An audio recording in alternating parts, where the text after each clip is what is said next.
Parte 3, capítulo 19. Winston não sabia que lugar era aquele. Era de se presumir que fosse o Ministério do Amor, mas não dava para ter certeza. Estava numa cela de teto alto, sem janelas, com paredes de azulejos brancos e reluzentes. Lâmpadas ocultas inundavam um ambiente de luz fria. E havia um zumbido baixinho e constante, que ele achava ter algo a ver com o sistema de ar. Um banco ou prateleira, de largura apenas suficiente para uma pessoa se sentar, corria ao longo da parede, tendo a porta como única interrupção num dos lados, e na parede oposta, um vaso sanitário de madeira sem assento. Havia 4 teletelas, uma em cada parede. Ele sentia uma dor chata na barriga. Sofria com ela desde que o haviam jogado no caminhão fechado e levado embora. Mas também sentia fome, uma fome horrenda que o atormentava.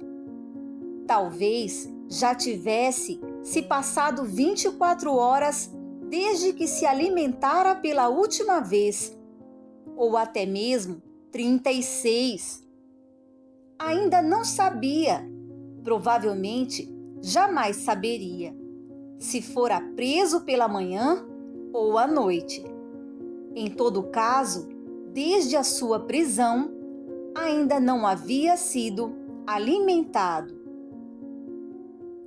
Estava sentado, tão imóvel quanto possível, na bancada estreita, com as mãos sobre os joelhos.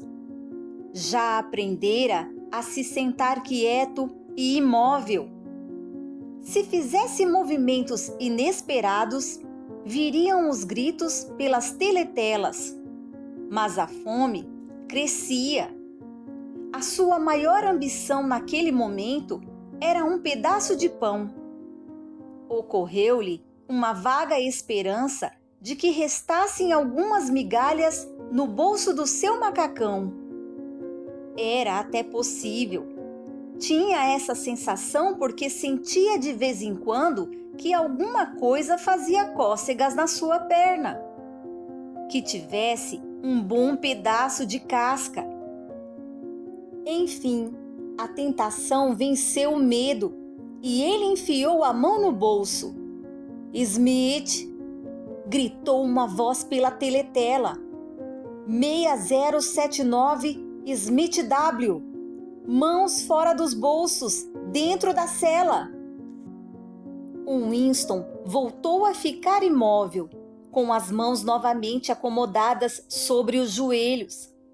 Antes de ter sido levado até ali, haviam-no conduzido a outro lugar, que devia ser uma espécie de prisão comum, ou um depósito temporário usado pelas patrulhas. Não sabia quanto tempo permanecera nesse outro ambiente. Pelo menos algumas horas, mas sem relógio e sem luz do sol, era bem difícil calcular a passagem do tempo. Era um lugar barulhento e fedido. Tinham-no jogado numa cela semelhante a essa em que estava agora, mas imunda e por vezes lotada, com até 10 ou 15 pessoas de uma vez. A maioria era de criminosos comuns. No entanto, também havia alguns presos políticos. Ele se sentara em silêncio junto à parede, espremido por corpos sujos, demasiadamente afetado pelo medo e pela dor no estômago, para sentir maior curiosidade pelo que o cercava. Mas ainda assim, percebendo a espantosa diferença entre a atitude dos prisioneiros do partido e os demais. Os do partido se mantinham em silêncio e aterrorizados, ao passo que os criminosos comuns pareciam não dar a mínima para ninguém. Xingavam os guardas aos berros, resistiam ferozmente quando os seus pertences eram confiscados, escreviam palavras obscenas pelo chão, comiam alimentos que retiravam de esconderijos misteriosos na roupa e, inclusive, gritavam mais alto que a teletela quando ela tentava restabelecer a ordem. Por outro lado, alguns pareciam ter boas relações com os guardas, a quem chamavam por apelidos, e tentavam subornar passando cigarros pela pequena abertura da porta. Os guardas, por sua vez, também tratavam os criminosos comuns com certo respeito, mesmo quando eram obrigados a se valer da brutalidade. Falava-se muito dos campos de trabalhos forçados, para os quais a maioria dos prisioneiros esperava ser enviado. Pelo que Winston pôde entender, os campos não eram problema, desde que você tivesse bons contatos e conhecesse as manhas. Neles havia suborno, favoritismo e extorsão de todo tipo, assim como homossexualidade e prostituição. Havia até mesmo álcool clandestino, destilado de batatas. Os cargos de confiança eram dados apenas aos criminosos comuns, em especial os líderes de gangue e assassinos, que formavam uma espécie de aristocracia. Todo o trabalho sujo era feito pelos presos políticos. Havia um contínuo entra e sai de prisioneiros de todo tipo, traficantes de droga, ladrões, bandidos, contrabandistas, bêbados, prostitutas. Alguns bêbados eram tão violentos que os companheiros de cela tinham de se juntar para dominá-los. Uma mulher imensa e decrépita, de seus 60 anos, com enormes peitos caídos e cachos espessos de cabelo branco, desfeitos ao longo das brigas em que se metia, foi trazida aos berros e distribuindo pontapés por 4 guardas que a seguravam pelos braços e pernas. Arrancaram as botas com que ela tentava atingi-los e jogaram-na bem no colo de Winston, quase quebrando os ossos da sua perna. A mulher se endireitou aos berros de "filhos da..." Depois, percebendo que estava sentada em alguma coisa incômoda, escorregou das pernas de Winston para o banco. "Desculpa mesmo, querido, eu nunca teria sentado assim em cima de você, mas aqueles sacanas me empurraram.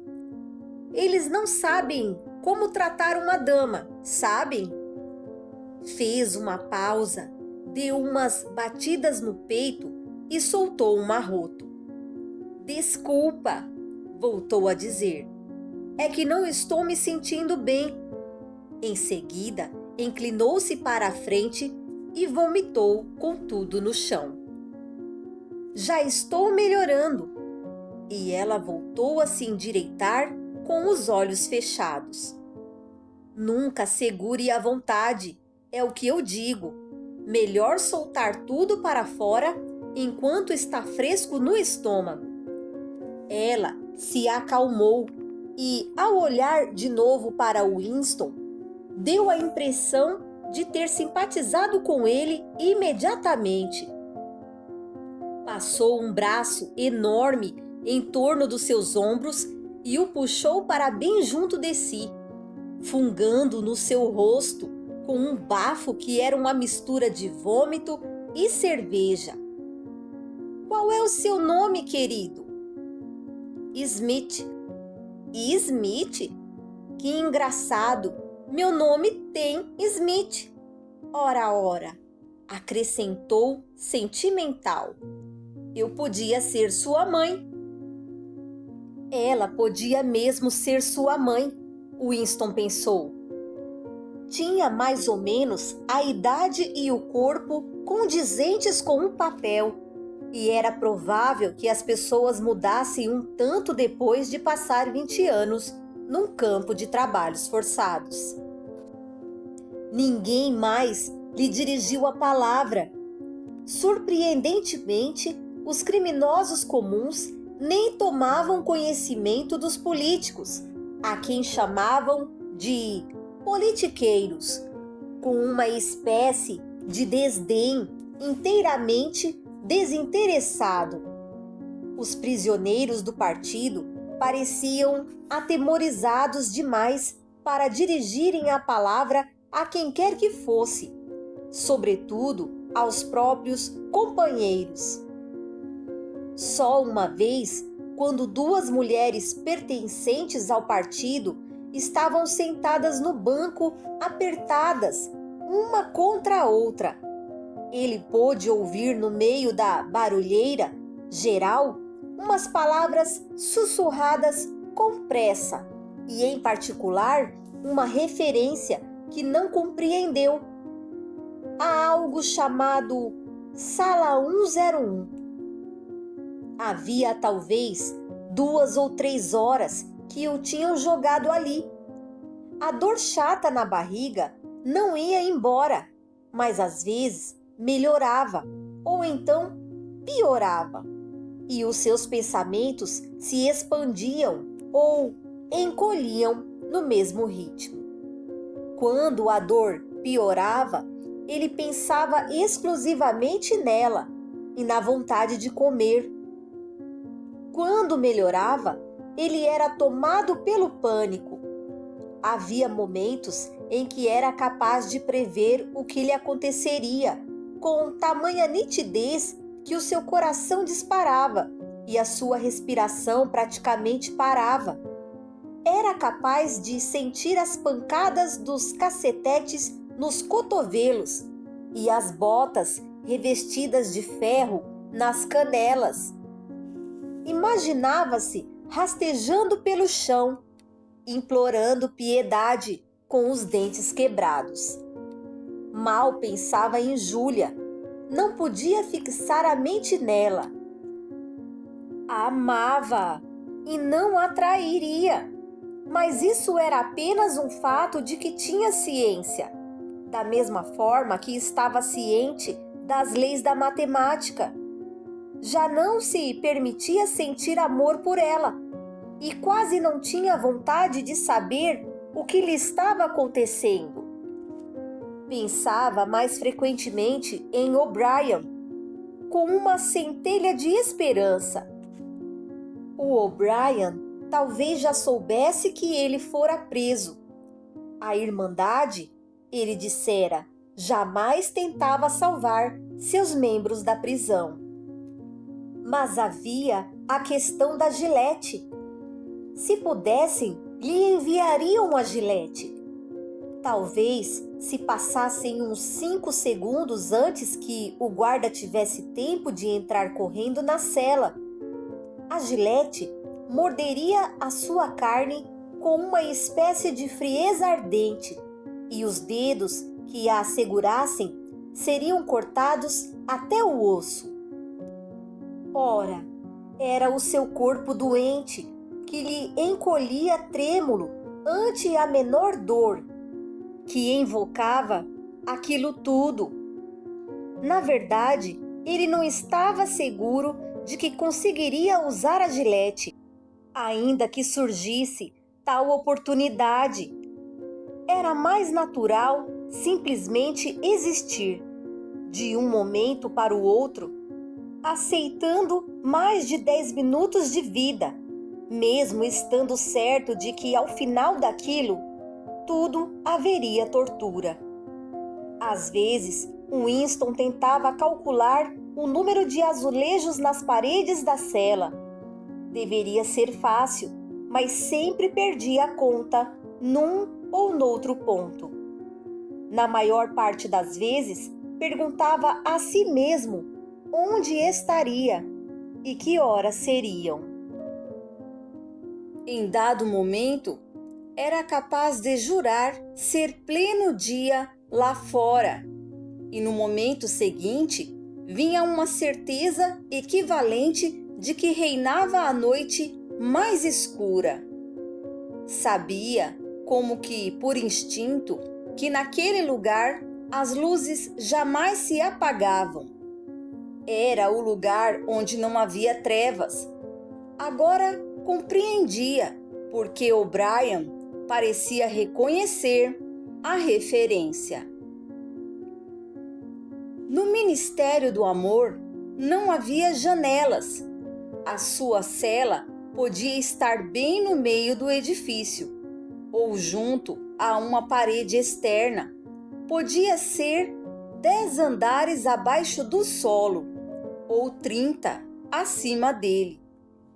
Winston viajava mentalmente de um lugar para outro, tentando determinar, a partir da sensação do seu corpo, se estava num andar alto ou enterrado no subsolo. Ouviu-se um ruído de botas marchando do lado de fora. A porta de aço se abriu com um estrondo. Um jovem oficial, uma figura impecável de uniforme preto, que cintilava por inteiro nos seus couros polidos e cujo rosto magro mais parecia uma máscara de cera, adentrou o recinto. Fez um gesto aos guardas, ordenando que trouxessem o preso. Então, o poeta Ampleforth foi jogado dentro da cela e a porta se fechou com um novo estrondo. Ampleforth fez um ou dois movimentos incertos de um lado para o outro, como se pensasse haver outra porta de saída. Depois começou a perambular pela cela. Ainda não se dera conta da presença de Winston. O seu olhar, perturbado, examinava a parede, mais ou menos 1 metro acima da cabeça de Winston. Não tinha sapatos e dedos grandes e sujos escapavam pelos buracos das meias. Também não devia se barbear havia vários dias. Uma barba rala cobria o seu rosto, dando-lhe um ar de rufião que não combinava em nada com o seu físico balofo e os seus movimentos nervosos. Winston se permitiu abandonar a sua letargia. Precisava falar com Ampleforth, mesmo correndo o risco de ouvir mais um berro da teletela. Era até mesmo possível que Ampleforth fosse o portador da gilete. Ampleforth, ele chamou. Não houve nenhuma manifestação vindo da teletela. Ampleforth estacou um tanto assustado. Aos poucos os seus olhos conseguiram focalizar Winston. Ah, Smith, você também? Por que você veio parar aqui? Bem, para te dizer a verdade, Ampleforth sentou-se desajeitadamente no banco bem à frente de Winston. Só há um delito, não é mesmo? E você o cometeu? Pelo jeito, sim, cometi. Ampleforth levou a mão à testa, apertou as têmporas por um momento, como se tentasse lembrar de algo, e começou a falar de forma vaga. Essas coisas acontecem. Consegui me lembrar de uma ocasião, um caso possível. Foi, sem dúvida, uma indiscrição. Estávamos preparando uma edição definitiva dos poemas de Kipling. Deixei que a palavra Deus ficasse no final de um verso. Não pude evitar, acrescentou, quase indignado, erguendo o olhar para Winston. Era impossível mudar aquele verso. A questão toda estava na rima. Só existe 12 palavras em todo o nosso idioma que casariam com aquela rima. Eu passei dias quebrando a cabeça para tentar encontrar, mas simplesmente não havia outra palavra que servisse. Então, a expressão dele se alterou, sumiu todo o desgosto e, por um momento, Ampleforth pareceu quase satisfeito. Uma espécie de calor intelectual, a alegria do pedante que fez um achado inútil, brilhou através do seu cabelo sujo e ralo. Por acaso já lhe ocorreu que toda a história da poesia inglesa foi determinada pelo fato de o nosso idioma carecer de rimas? De fato, não. Aquele pensamento específico jamais passara pela cabeça de Winston. Aliás, diante da circunstância, tampouco lhe pareceu algo lá muito importante ou interessante. Resolveu mudar de assunto. Você sabe que horas são? Ampleforth voltou a encarar Winston com um ar de espanto. Ora, eu nem tinha pensado nisso. Eles me prenderam, talvez há uns 2 dias, quem sabe 3. Seus olhos rondaram as paredes, como se ainda tivesse a esperança de encontrar uma janela em algum canto. Não há diferença entre o dia e a noite neste lugar. Não sei como poderíamos calcular o tempo. Eles prosseguiram numa conversa sem propósito definido, por mais alguns minutos. E então, sem razão aparente, um grito na teletela mandou que se calassem. Ampleforth, que era grande demais para sentar-se com algum conforto naquele banco estreito, a todo momento mudava de posição, segurando com as mãos ossudas, ora um joelho, ora outro. A teletela berrou novamente, ordenando que ele ficasse quieto no lugar. Então, algum tempo se passou. 20 minutos, 1 hora, era difícil saber.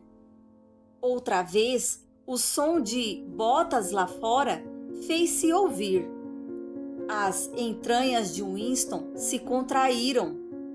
Logo, muito em breve, dentro de 5 minutos talvez, ou até naquele exato instante, um ruído de botas traria a notícia de que a sua hora chegara. A porta se abriu. O jovem de expressão fria adentrou a cela. Com um breve aceno, apontou para Ampleforth e disse: Sala 101. Ampleforth saiu marchando desajeitado entre os guardas, com a fisionomia vagamente perturbada, mas sem entender o que se passava. Então, transcorreu um tempo que pareceu bem longo. A dor de estômago de Winston resolveu voltar. A sua mente insistia em dar voltas em torno do mesmo lugar, como uma bola que cai sempre nos mesmos buracos. Ele pensava tão somente em 6 coisas: na dor do estômago, num pedaço de pão, no sangue e nos gritos, em O'Brien, em Julia e, por fim, na Gillette. Sentiu um novo espasmo nas entranhas. As botas revestidas de ferro se aproximavam novamente. Quando a porta se abriu, a onda de ar que ela criou fez um cheiro forte de suor frio invadir a cela. Parsons entrou. Vestia uma bermuda caqui e uma camisa esporte. Desta vez, Winston ficou tão assombrado que se esqueceu por um segundo das próprias mazelas. "Você aqui?" exclamou. Parsons lançou a Winston um olhar no qual não havia nem interesse nem surpresa, somente aflição. Começou a andar nervosamente de um lado para o outro, evidenciando que era incapaz de permanecer imóvel. Cada vez que estendia os joelhos rechonchudos, dava para ver que eles tremiam. Os seus olhos esbugalhados, fixos, mostravam que não conseguia deixar de fitar algo a média distância. "Por que está aqui?" quis saber Winston. Pensamento crime. Parsons quase soluçou. O tom da sua voz implicava ao mesmo tempo a completa admissão de culpa e uma espécie de horror incrédulo de que tal palavra pudesse mesmo ser aplicada a ele. Parou na frente de Winston e começou a dirigir-lhe apelos ansiosos. "Você não acha que vão me fuzilar, né, meu velho?" "Não devem te fuzilar se na realidade você não fez nada. Apenas teve lá seus pensamentos, que são impossíveis de controlar. Sei que eles são justos. Ah, sim, tenho certeza disso. Conhecem a minha ficha, ou não conhecem? Ora, você sabe que tipo de sujeito eu era. Um cara legal, ao meu estilo, não muito inteligente, por certo, mas sempre tive boa vontade. Fazia tudo o que podia pelo partido, não fazia? Será que me livro com uns 5 anos de pena? Ou uns 10? Um cara como eu poderia ser muito útil no campo de trabalhos forçados. Será mesmo que vão me matar por ter saído da linha uma vez só?" "Você é culpado?" "Sou, claro que sou", gritou Parsons, dirigindo um olhar servil em direção à teletela. "Você acha que o partido prenderia um inocente?"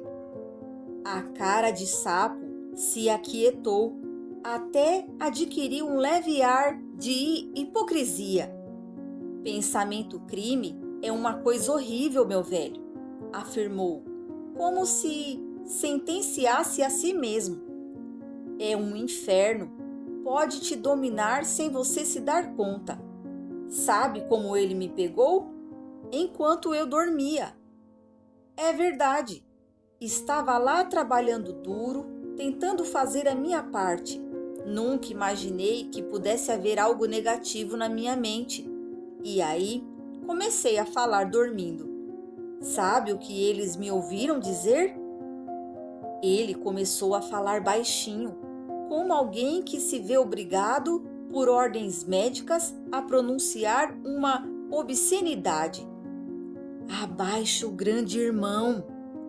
"Sim, foi o que eu disse. E muitas vezes, ao que parece. Cá entre nós, meu velho, ainda bem que eles me pegaram antes que a coisa ficasse feia. Sabe o que direi a eles quando estiver no tribunal? Obrigado, eu direi. Obrigado por me salvarem antes que fosse tarde demais." "Quem te denunciou?" O Winston ficara curioso. "A minha filhinha", respondeu Parsons, com uma mescla de orgulho e melancolia. Ela escutou pelo buraco da fechadura, ouviu tudo o que eu estava dizendo e no dia seguinte contou à patrulha. Muito sabida para uma guria de 7 anos, hein? Não me queixo dela. Na verdade, tenho orgulho. No fim das contas, ela mostrou que teve uma boa educação em casa. Em seguida, ele deu mais alguns passos para um lado e para o outro, olhando ansiosamente para o vaso sanitário. De súbito, arriou a bermuda. Desculpe, meu velho, não aguento mais. É por conta dessa espera toda. Parsons encaixou o traseiro volumoso na privada.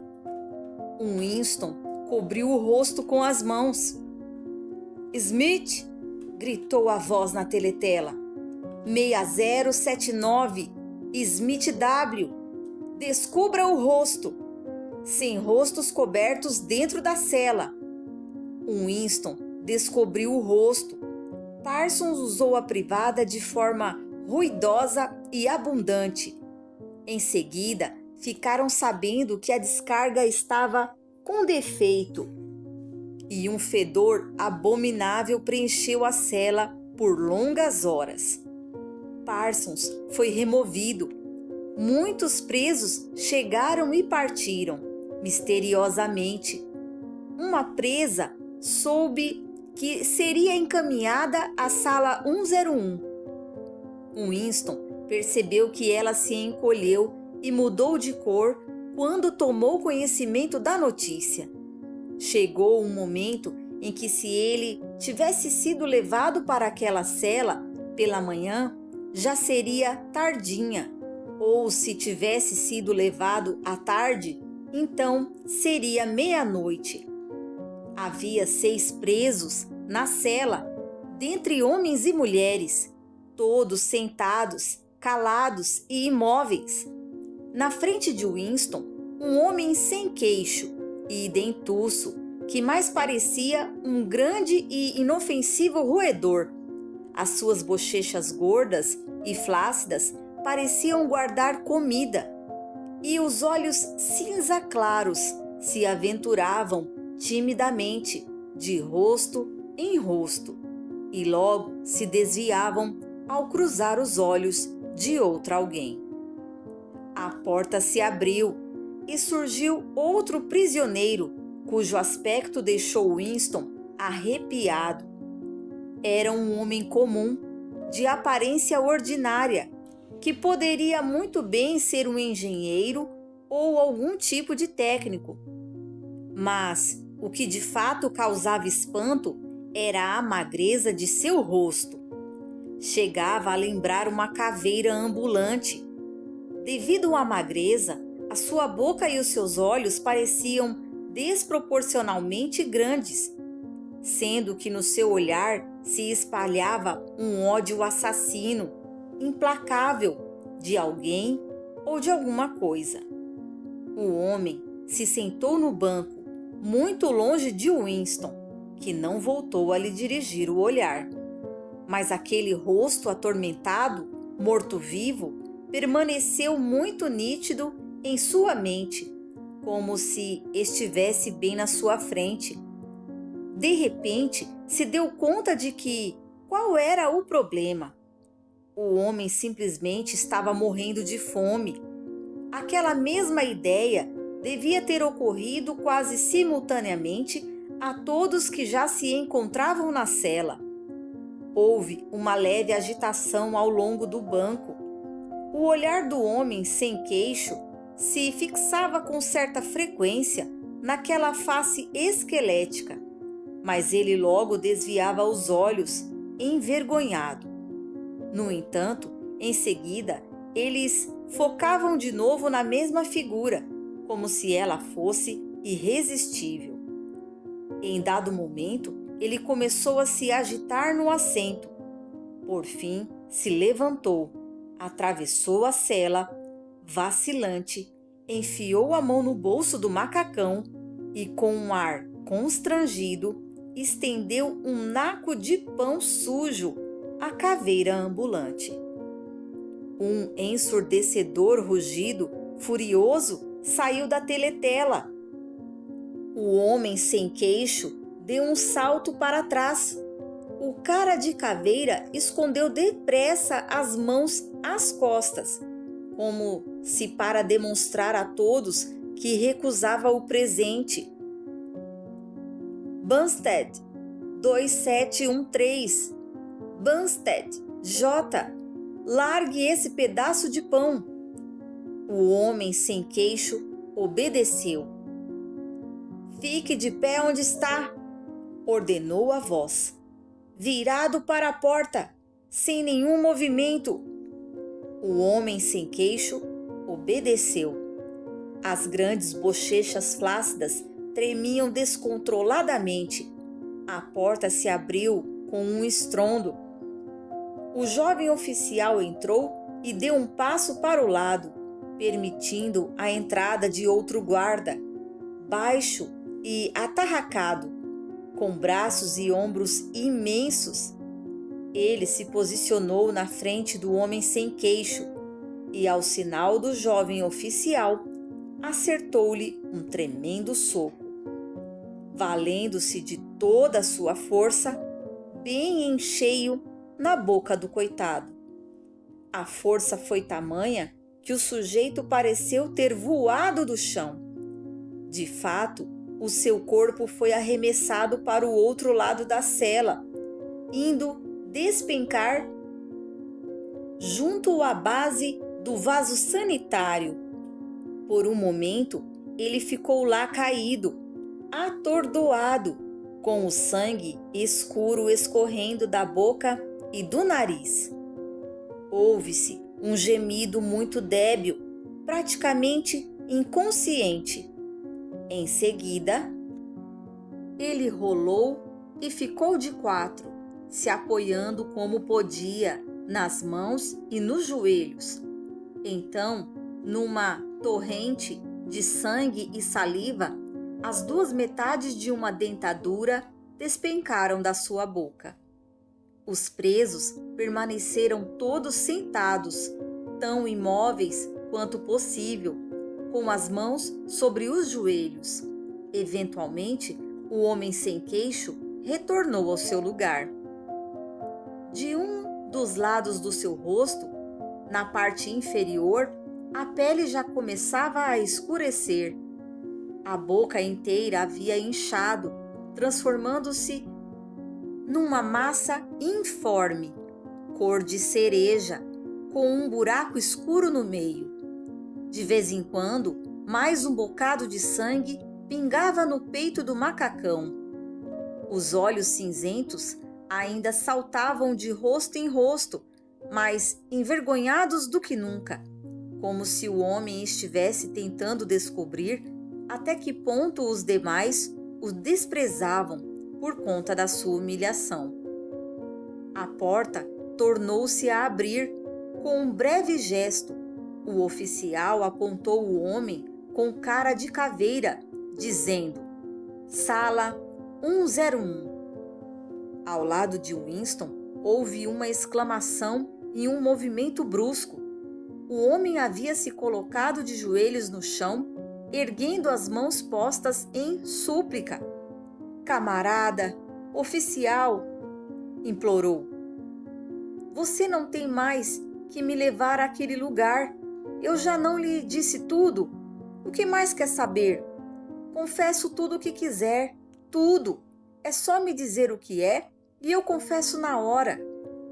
Escreve num papel que eu assino, qualquer coisa, mas não a sala 101. Sala 101.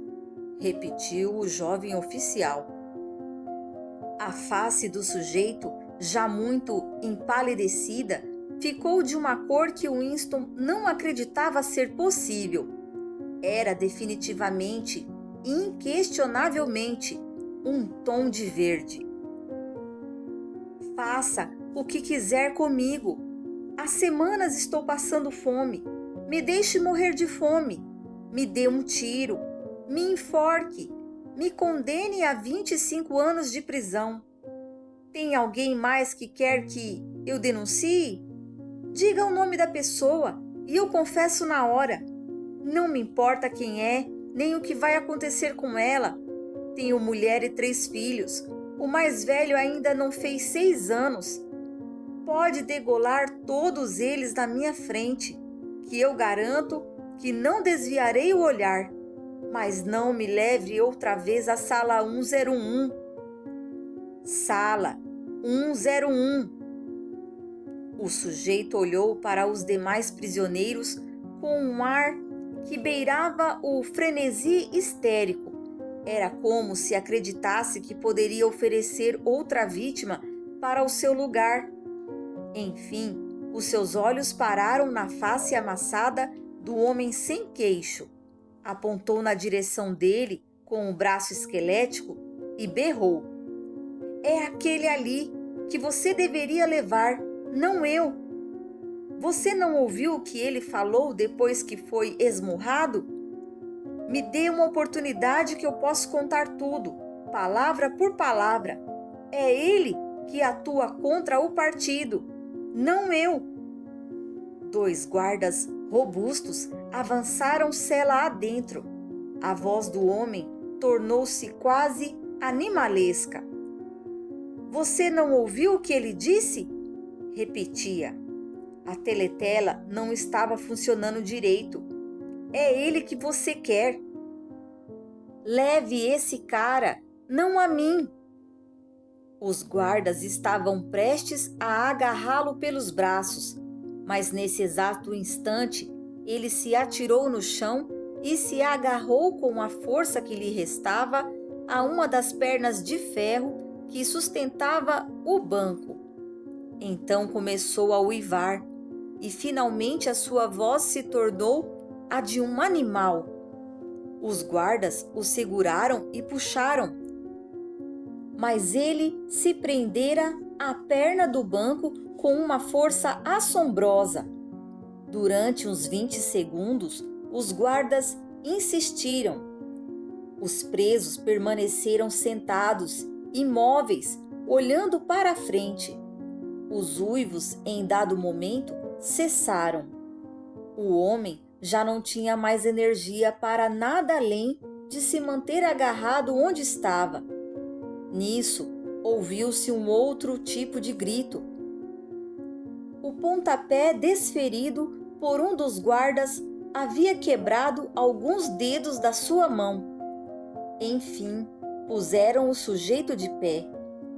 "Sala 101", repetiu o jovem oficial.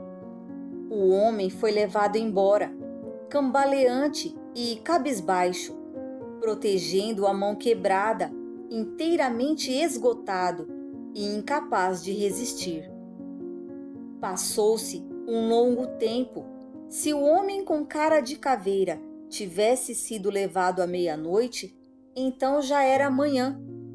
Se tivesse sido levado pela manhã, então já era tardinha. Winston estava só e assim permaneceu por algumas horas. A dor e o incômodo de sentar-se naquele banco estreito eram tais que, por fim, ele se levantou e caminhou um pouco, sem que houvesse censura da teletela. O naco de pão ainda se encontrava onde o homem sem queixo o largara. De início, foi necessário um grande esforço para evitar olhar diretamente para o pão, mas logo a fome deu lugar à sede. A saliva na sua boca já estava viscosa e com um gosto ruim. O zumbido constante e a luz branca produziam nele uma espécie de tontura, uma sensação de vazio na cabeça. Winston se levantara porque não podia mais aguentar a dor nos ossos, mas logo voltou a se sentar, uma vez que estava tonto demais para ficar de pé. E isso se repetiu algumas vezes. Sempre que as suas sensações físicas ficavam mais controladas, o terror retornava. Às vezes, com o pouco que lhe sobrava de esperança, pensava em O'Brien e na Gillette. Era possível que a lâmina chegasse escondida na comida, se algum dia por acaso lhe dessem comida. De forma mais vaga, também pensava em Júlia. Em algum canto daquele edifício, ela estaria sofrendo, talvez até muito mais do que ele. Podia ser que, naquele exato momento, ela estivesse berrando de dor. A Winston ocorreu: se eu pudesse salvar Júlia, sofrendo o dobro do que sofro agora, será que a salvaria? Sim, claro que sim. Mas aquela era uma mera decisão intelectual, tomada porque sabia que era o certo. Não estava relacionada a algum sentimento. Naquele lugar era impossível sentir algo além de dor e do medo de ainda mais dor. Ademais, por acaso seria possível que, no momento em que se sofre, por alguma razão, se pudesse desejar que a dor aumentasse?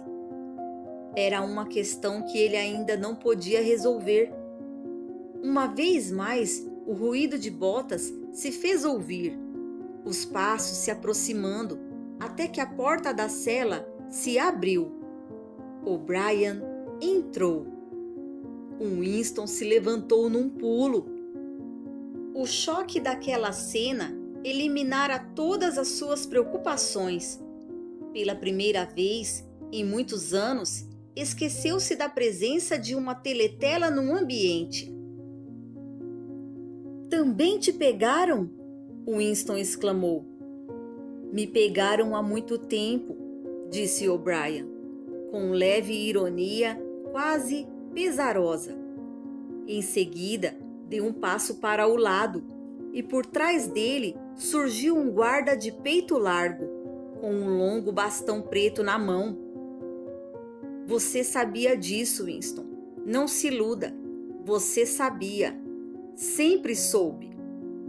Era a mais pura verdade. Agora ele via o que de alguma forma sempre soubera. Mas não havia tempo para raciocinar. Winston só tinha olhos para o bastão do guarda. Ele podia acertá-lo em qualquer parte, no alto da cabeça, na ponta da orelha, no antebraço, no cotovelo. O cotovelo! Winston caiu de joelhos, quase paralisado, protegendo com uma das mãos o cotovelo atingido. O mundo explodia em luz amarelada. Inconcebível, de fato inconcebível, que um único golpe fosse capaz de causar aquela espécie de dor. Enfim, o amarelo desvaneceu e ele pôde ver os dois a fitá-lo. O guarda ria das suas contorções. Ao menos uma das suas questões estava resolvida. Nunca, por nenhuma razão, seria possível desejar um acréscimo de dor. Quanto à dor, só era possível desejar uma coisa: que acabasse. Nada no mundo era tão horrível quanto a dor física. Em face da dor, não há heróis. Não há heróis. Ele pensou mais de uma vez, enquanto se contorcia no chão, segurando inutilmente o braço esquerdo destruído.